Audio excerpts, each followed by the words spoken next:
Chinese President Xi Jinping is on the warpath. He has abrogated the 1984 Sino-British Joint Declaration which guaranteed Hong Kong's special status more than a quarter-century early. He has precipitated the worst military crisis with India since the 1962 Sino-India War. His repression and incarceration of the Uyghur minority is on a scale far greater than what happened during the Balkan Wars at the end of the 20th century. China's artificial island building in the South China Sea and its farcical and ahistorical claims to the Nine-Dash Line represent a land grab against the Philippines and the theft of maritime resources against other regional states. Now, Chinese officials are again signaling they may attack Taiwan. On Friday, Li Zuocheng, chief of the Joint Staff Department and member of the Central Military Commission, promised to resolutely smash any separatist plots or actions. He added, "We do not promise to abandon the use of force, and reserve the option to take all necessary measures to stabilize and control the situation in the Taiwan Strait." What Li sees as separatist plots or actions,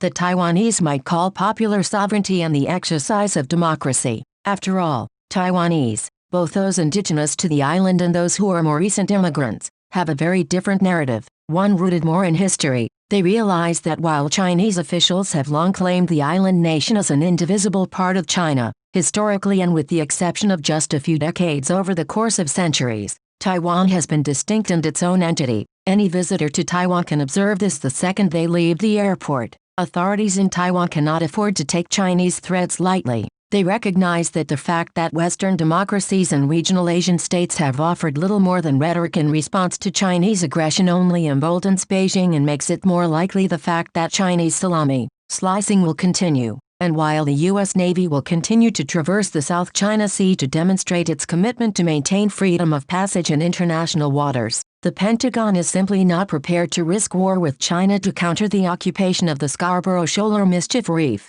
let alone the Penghu Islands or the Taiwanese mainland. With communist authorities in China openly and gleefully shredding the post-World War II liberal order, it may be time for the United States and Taiwan to show Beijing the dangers of doing so by allowing Taiwan to become a nuclear weapons power. The Clinton administration popularized the term rogue regime as a state that promoted terrorism or acted aggressively toward its neighbors, but for political scientists, the origin of the concept was different. In 1977, for example, political scientist Richard K. Betts wrote about nuclear ambitions among paranoid, pygmy, and pariah states. He defined both Israel and Taiwan as pariah states, not as a moral judgment, but rather because neighboring and regional states posed existential challenges to their national status. 2 years later, the New York Times wrote about Israel, Taiwan, and South Africa as nuclear outcasts because they might require nuclear weapons to deter existential challenges. While Israel has never signed the Nuclear Non-Proliferation Treaty,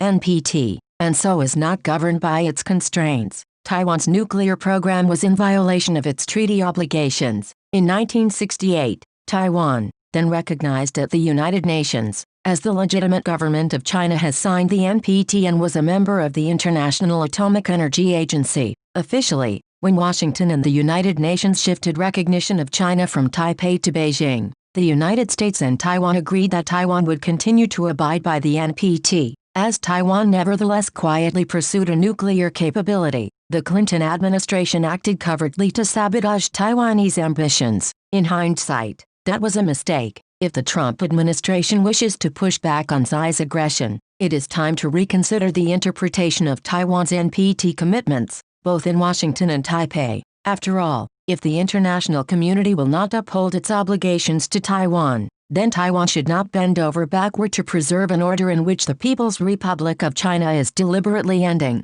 Should Taiwan start from scratch and indigenously build its program, it might precipitate further communist Chinese aggression. But, if Taiwan was gifted medium-range nuclear weapons which were placed under its control, it would both acquire a sufficient deterrent in order to maintain stability if not peace across the Taiwan Strait and absolve the United States of the need to deploy multiple carrier groups to the region should communist China attack the only remaining free and democratic Chinese republic. Now is the time for hard decisions in Washington. If China digests Taiwan as it has Hong Kong, it is unlikely it will simply be satiated. As China faces its own economic turmoil, Xi can put forward baseless claims as fact and encroach further in Southeast Asia, the East China Sea, and the Pacific. And while Taiwan's membership in the Nuclear Weapons Club will be a blow to the spirit of the NPT, No country should be expected to sacrifice the freedom of 24 million people to preserve order and a system in which the international community lets Beijing deconstruct with ease.